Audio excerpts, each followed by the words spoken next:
anything you work hard at, anything you put a lot of effort into, anything you sweat over to make it happen, the question is, why are you working so hard? The answer is, your programs and your subconscious don't support that. And what we have to do in order to get to that place where we can take the keys and unlock the self-imposed prisons, or the prisons that we have given ourselves on the basis of what we have come to believe is our limitations, what we can and can't do. We have to let go of that. And I call it rewriting our agreement with reality. We literally have to make a whole new contract with what it is that I perceive to be what is possible for me. And in order to do that, we have to shift out of the things that we have come to believe in, and everything that you came to this program watching tonight that you believe in was handed to you by someone else outside of you, was handed to you by the experiences or testimony of someone in the past, and because it comes from outside of you, there is still an element of doubt.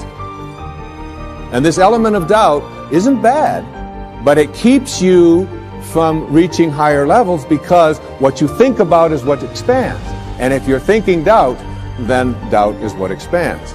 If you think that your thoughts have something to do with your future, just from a theoretical standpoint, that your thoughts create your destiny, and you think 60 to 70,000 thoughts in one day, and 90% of those thoughts are the same thoughts as the day before, well, then your life isn't going to change very much as long as you're thinking the same way. And those same thoughts lead to the same choices. The same choices lead to the same behaviors. The same behaviors create the exact same experiences, and we anticipate the same feelings or emotions from those experiences, and those emotions are the payoff that drive our very same thoughts. Well, our biology, our neurocircuitry, neurochemistry, our hormones, and even our gene expression will be equal to how we think, how we act, and how we feel. And how we think, how we act, and how we feel is called our personality. And our personality creates our personal reality. That's it. So the present personality who's listening to this show has created the present personal reality called their life. So if you can latch on to this idea, if you want to create a new life, a new personal reality, you got to change your personality, which means you better start thinking about what you've been thinking about and changing it. The question to you is, what do you expect of yourself? Do you expect to be able to perform miracles, to attract into your life the kind of prosperity that you are entitled to? Do you expect that you can manifest the kind of relationships that you would like? In order to be able to have these kinds of expectations for yourself, you have to make a dramatic change, a dramatic shift. You must change what's possible for you. Success is only when you are able to use yourself to your full potential. It doesn't matter whether you become a doctor or a politician or a yogi or what the hell you become is not the thing. Success means you are living your life to your full potential. That's what success means.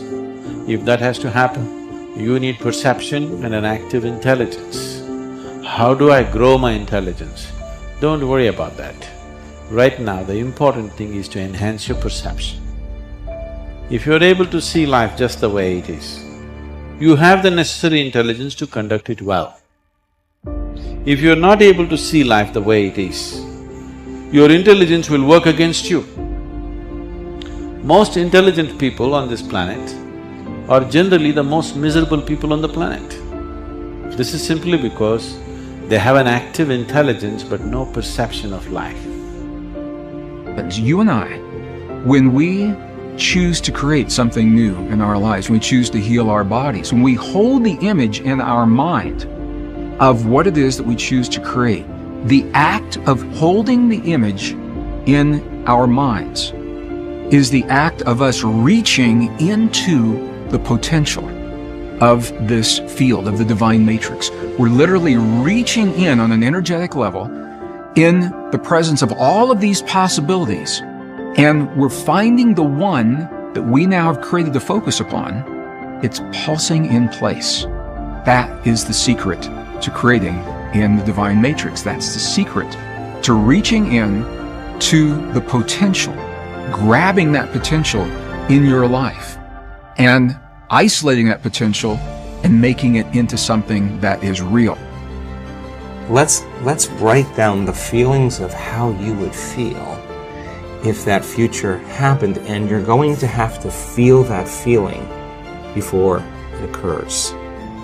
So now, okay, what does an abundant person feel? Pretty much free, in love with life, grateful to be alive, abundant. Okay, now let's practice. The moment you feel gratitude, your healing begins. The moment you feel worthy and abundant, you're generating wealth. The moment you're empowered, you are moving towards your success. The moment you're in love with yourself and you're in love with life, you'll create an equal. The moment you are in awe of life, you're going to have a mystical experience. And so that's causing an effect, right? Our routine, known thoughts and feelings perpetuate the same state of being, which creates the same behaviors and creates the same reality. So if we want to change some aspect of our reality, we have to think, feel, and act in new ways. We have to be different in terms of our responses to experiences. We have to become someone else.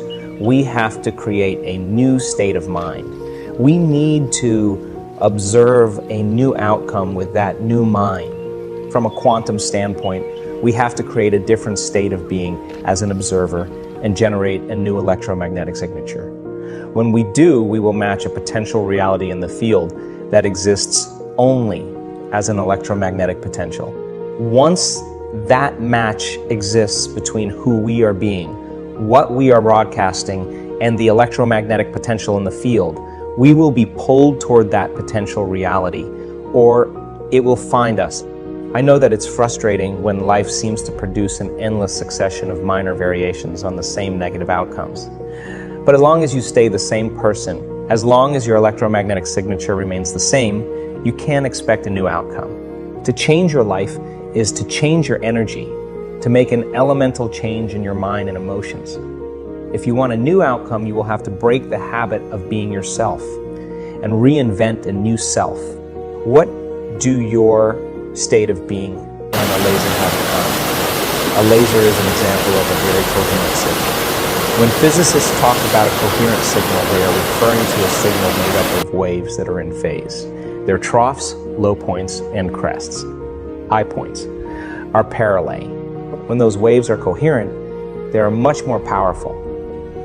Waves in a signal are either aligned or unaligned, coherent or incoherent. The same goes for your thoughts and feelings. How many times have you tried to create something, thinking in your mind that the end result was possible, but feeling in your heart that it wasn't? What was the result of that incoherent signal that you were sending?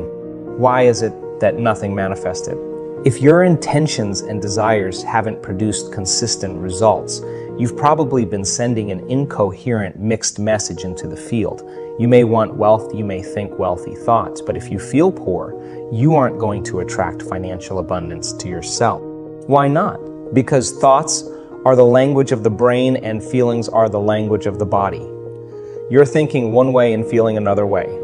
And when the mind is in opposition to the body, or vice versa, the field won't respond in any consistent way. Instead, when mind and body are working together, when our thoughts and feelings are aligned, when we are in a new state of being, then we are sending a coherent signal on the airwaves of the invisible.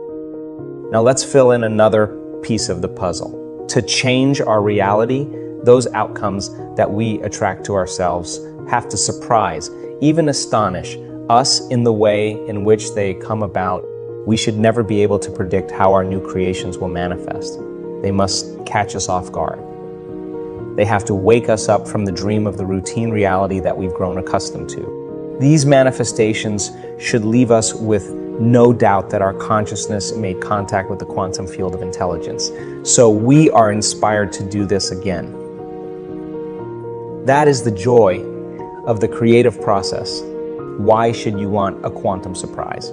If you can predict an event, it is nothing new. It's routine, automatic, and you have experienced it many times before. If you can predict it, the same you produce the same familiar outcome. In fact, if you're trying to control how an outcome will occur, you just went Newtonian classical. Physics was about trying to anticipate and predict events. It was all about cause and effect. What does going Newtonian mean when applied to your ability to create?